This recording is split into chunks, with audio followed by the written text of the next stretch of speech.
প্রথম যে প্রশ্নের উত্তরটা আমাদের কাছ থেকে জানতে চেয়েছিল সেটি আমরা জেনে নিব। যেখানে বলেছে কথোপকথনটি লিখতে গিয়ে নিজের বাছাই করা ব্যক্তির সাথে কি ধরনের আলাপ করা যেতে পারে এবং কিভাবে মর্যাদা বজায় রাখা যায়, বিভিন্ন ধরনের বাক্যের কাঠামো কেমন হয় এবং কিভাবে এগুলোকে লেখা ব্যবহার করা যায় এগুলো নিয়ে পাশে সহপাঠীর সাথে আলোচনা করতে পারো। ঠিক একই উপায় যেখানে হচ্ছে কথোপকথনের ধরনটি ছিল বিবৃতিবাচক বাক্যের মধ্যে আমরা বলতে পারি আমাদের বিদ্যালয়ে পিঠা উৎসব উপলক্ষে একটি জমকালো অনুষ্ঠান আয়োজন করা হচ্ছে। তারপর লিখতে পারো আপনার উপস্থিতি আমাদের জন্য অন্তত গৌরবের হবে। এবার তোমরা লিখতে পারো প্রশ্নবাচক বাক্যের মধ্যে আপনার কি একটু সময় হবে আমাদের সাথে এই বিষয়ে আলোচনা করার? আপনার কি মনে হয় আমরা কিভাবে এই অনুষ্ঠানটি আরো সুন্দরভাবে আয়োজন করতে পারি? অনুজ্ঞাসূচক বাক্যে তোমরা লিখতে পারো অনুগ্রহ করে আমাদের এই অনুষ্ঠানে অংশগ্রহণ করুন। অর্থাৎ হচ্ছে তুমি তাদেরকে কি রিকোয়েস্ট করতেছো, দয়া করে আপনি পিঠার ঐতিহ্য সম্পর্কে আমাদের কিছু জানাবেন।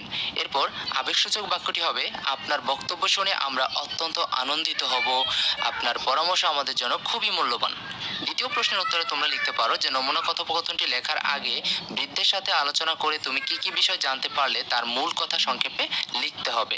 উদাহরণস্বরূপ বলতে পারো যে বৃদ্ধের সাথে আলোচনা করে জেনেছি যে পিঠা উৎসবের ঐতিহ্য বহু প্রাচীন। বিভিন্ন ধরনের পিঠার মধ্যে চন্দ্রপুলি, ভাপা পিঠা এবং পাটিসাপটা পিঠার বিশেষ গুরুত্ব রয়েছে। এই পিঠাগুলোর পিছনের ইতিহাস জানতে পারা আমাদের জন্য খুবই গুরুত্বপূর্ণ হবে।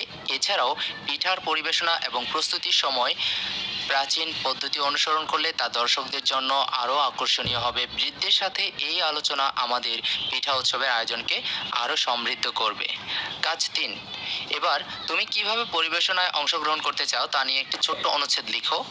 প্রথমত, আমি আমাদের বিদ্যালয়ে পিঠা উৎসবে কবিতা আবৃত্তি করতে চাই। আমি আমাদের দেশের ঐতিহ্যবাহী পিঠার ওপর একটি কবিতা আবৃত্তি করব যা অনুষ্ঠানের আভা আরও বৃদ্ধি করবে। আমার কবিতায় থাকবে পিঠার ইতিহাস, তাদের বৈচিত্র্য এবং প্রাচীনকালের ঐতিহ্য। আমি বিশ্বাস করি এই পরিবেশনা শ্রোতাদের মধ্যে পিঠা সম্পর্কে গভীর আগ্রহ ও ভালোবাসা সৃষ্টি করবে।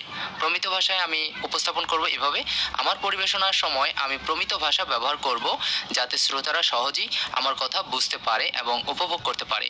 আমি প্রমিত ভাষার শব্দ ব্যবহার করে আমার কবিতা উপস্থাপন করব। আঞ্চলিক ভাষায় এটি কিভাবে আমরা প্রকাশ করতে পারি যে আমি আমার কবিতার পরিবেশনায় আঞ্চলিক ভাষার কিছু অংশ যোগ করব যা শ্রোতাদের আরও আকর্ষণ করবে এবং স্থানীয় সংস্কৃতির সাথে যুক্ত করবে। আঞ্চলিক ভাষা ব্যবহারের মাধ্যমে আমি শ্রোতাদের মাঝে আমাদের দেশের পিঠা সম্পর্কে আরও গভীর প্রভাব ফেলতে পারবো। তালিকা একে বলতে পারি যে প্রমিত ভাষা, যে আমি আমার কবিতা প্রমিত ভাষায় আবৃত্তি করব। প্রমিত ভাষা শব্দ ব্যবহার শ্রোতাদের বুঝতে সহজ হবে। 2, আঞ্চলিক ভাষা শব্দ যোগ করব। আঞ্চলিক ভাষা ব্যবহারে শ্রোতারা আমাদের সংস্কৃতির সাথে আরও পরিচিত হবে। এবার নিচের ছকের অনুরূপ একটি ছক পূরণ করতে হবে যেখানে হচ্ছে সমাজ সারিবদ্ধ ভাষা নির্বাচন করতে হবে। যেখানে আমরা প্রথমে বলতে পারি হচ্ছে প্রমিত ভাষা, তারপর হচ্ছে আঞ্চলিক ভাষা। প্রমিত ভাষাগুলো হবে পিঠার উৎসব, আঞ্চলিক ভাষা হবে পিঠা পুলির উৎসব, ঐতিহ্যবাহী পিঠা এবং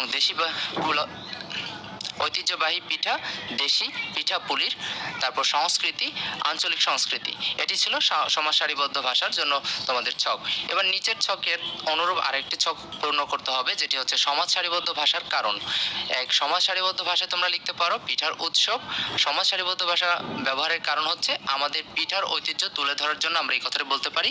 ঐতিহ্যবাহী পিঠার জন্য আমরা বলতে পারি পিঠার ইতিহাস ও সংস্কৃতি তুলে ধরার জন্য। আর সংস্কৃতির জন্য বলতে পারি আঞ্চলিক সংস্কৃতির সাথে পরিচিত করার জন্য আমরা এটি বলতে পারি। তো বাক্য একে আমরা বলতে পারি যে আমার পরিবেশনায় সময় আমি প্রমিত ভাষা এবং আঞ্চলিক ভাষার মিশ্রণ ব্যবহার করব। বাক্য 2তে বলতে পারি এই পরিবেশনায় শ্রোতাদের মধ্যে পিঠা সম্পর্কে গভীর আগ্রহ ও ভালোবাসা সৃষ্টি করবে। তাহলে আমরা বাক্য 1 এবং বাক্য 2 এভাবে লিখতে পারি। এবার এই বাক্য থেকে আমরা আমাদের অনুচ্ছেদ থেকে দুটি বিপরীত শব্দ বাছাই করব, সেটি হচ্ছে এক ঐতিহ্যবাহী আর বিপরীত শব্দ হচ্ছে আধুনিক, আর প্রমিত আঞ্চলিক। এ হচ্ছে আমাদের বিপরীত শব্দের জন্য। এবার হচ্ছে আমরা বাক্য একে এই দুটো শব্দ ব্যবহার করে বাক্য তৈরি করব। সেখানে হচ্ছে আমাদের আধুনিক জীবনে ঐতিহ্যবাহী পিঠার অবস্থান বা স্থান খুবই গুরুত্বপূর্ণ। আর বাক্য 2তে আমার পরিবেশনায় প্রমিত ভাষার পাশাপাশি আঞ্চলিক ভাষারও মিশ্রণ থাকবে। কাজ 6। এখন তুমি তোমার লেখা অনুচ্ছেদ থেকে যে কোনো দুটি শব্দের প্রতিশব্দ দাও, তারপর ওই প্রতিশব্দ ব্যবহার করে বাক্য বা বাক্যাংশ লিখে দাও। সেখানে তোমরা বাক্য একে লিখতে পারো যে আমার পরিবেশনার সময় আমি প্রমিত ভাষা এবং আঞ্চলিক ভাষার মিশ্রণ ব্যবহার করব। আর প্রতিশব্দ হচ্ছে মিশ্রণ সংমিশ্রণ। নতুন বাক্য হবে আমার পরিবেশনার সময় আমি প্রমিত এবং আঞ্চলিক ভাষা সংমিশ্রণ ব্যবহার করব। বাক্য দুইতে বলতে পারো এই পরিবেশন